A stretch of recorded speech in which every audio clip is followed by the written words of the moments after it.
Hi అండి. నేనైతే జొన్న కటక చేద్దామని ఈరోజు జొన్నలు నానబోసుకుంటున్నానండి. ఇది మీకు తెలియదని కాదు. కానీ వీటిని మర్చిపోతున్నాం మనం. పాత పద్ధతులనే వాడుకోవాలండి ఎప్పుడైనా. అప్పుడప్పుడైనా వాడాలండి. ప్రతిరోజు వాడటానికి తీరిక లేకపోయినా పిల్లలతో కుదరదు కదా అందరికీ.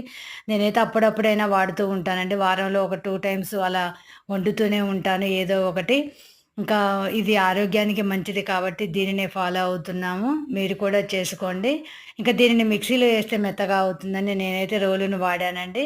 నాకు రోకల బండలు 2 ఉన్నాయండి. ఒకటి పొన్నుతో ఉంది. ఒకటి పచ్చడి బండ ఉందండి.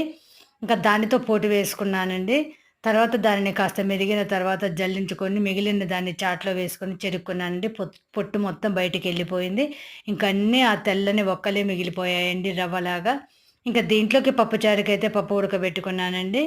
ఇంక దాంట్లో పప్పుచారు చేద్దామని ఇంకది ఉడికిపోయిందండి. దాంట్లో కారం, ఉప్పు, ఉల్లిగడ్డ, పచ్చిమిర్చి, ఇంకా సొరకాయ ముక్కలు, కరివేపాకు, క్యారెట్ ముక్కలు, ఇంకా ధనియాల పొడి, అల్లం వెల్లుల్లి పేస్టు, జీలకర్ర పిండి, మెంతి పిండి, కరివేపాకు, కొత్తిమీర వేసుకున్నానండి. ఇంకా ఒక్క విజిలొస్తే ఈ ముక్కలు ఉడికిపోతాయండి. దాంట్లోకి సరిపడగా చింతపండు రసం పోసుకొని, మనకెంత చిక్కదనం అయితే ఉండాలో అంత చిక్కదనంగా పోసుకోవాలండి. ఇంక దీన్ని ఒక విజిల్ రానివ్వగానే ఆ ముక్కలు ఉడికిపోతాయండి. నేనెప్పుడైనా అంతే చేస్తాను. బయట విడిగా తాలింపు పెట్టుకోవద్దు మళ్ళీ. ఇంక నేను ఒక గ్లాసుకు 3 గ్లాసులు నీళ్ళైతే తీసుకున్నానండి. దాంట్లో 2 గ్లాసులు నీళ్లు పోసుకొని దానిని మరగబెట్టుకుంటాను. స్టవ్ మీద పెట్టానండి. మిగిలిన ఒక గ్లాసు నీళ్ళు మటుకు ఈ జొన్నలో కలుపుకున్నానండి. ఎందుకంటే మనం పొడిగా పోసినప్పుడు అది ఉండలు ఉండలు కడుతుంది. అందుకని దాన్ని నీటిలో పోసుకొని కలుపుకున్నాను. ఇంకా మనం పోసిన తర్వాత ఊకే కలుపుతూనే ఉండాలండి. ఒక పావుగంట దాకా ఉడికిస్తే చక్కగా ఉడికిపోతుందండి. ఉండలు కట్టకోకుండా మనం చక్కగా అక్కడ ఉండి దానిని తిప్పుతూ ఉండాలండి. ఇంకా జొన్న ఉడుకుతూ ఉందండి.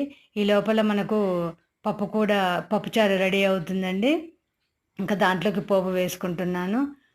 ఇంకా పోపంటే తెలుసుగండి మీకు జీలకర్ర, ఆవాలు, ఎండుమిరపకాయలు, కచ్చాపిచ్చా దంచిన ఎల్లిపాయలు, కరివేపాకు, పసుపు ఇంకా అన్నీ వేసి పోపేసుకొని దాంట్లోకి చారు తిరగమోతేసుకున్నానండి.